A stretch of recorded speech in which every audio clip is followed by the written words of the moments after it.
Je suis Mélanie Taravant. Je suis Thomas Negaroff, comme vous pouvez le voir. Attention, il y a parfois des fausses informations qui circulent. Ceci en est Eh une. bah oui, c'était l'objet de la matinée qu'on vient de passer ici dans ce magnifique théâtre de la Scala, la Ouais. guerre informationnelle. Entre ingérence, manipulation, fake news, l'information est devenue une arme pour attaquer comme pour défendre. Pendant près de 4 heures, un petit peu moins, on a pu rencontrer des spécialistes de la désinformation, de la manipulation, des journalistes, des grands reporters, Oui. des représentants de l'armée aussi.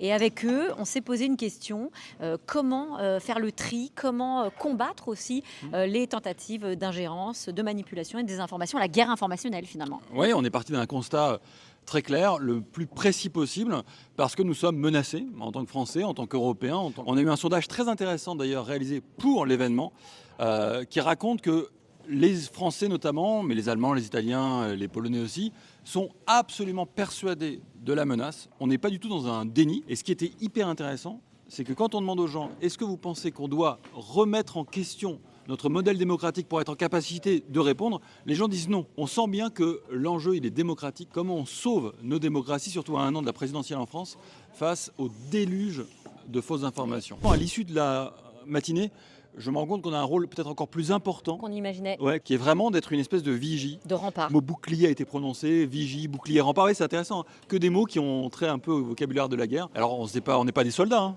ni toi ni moi.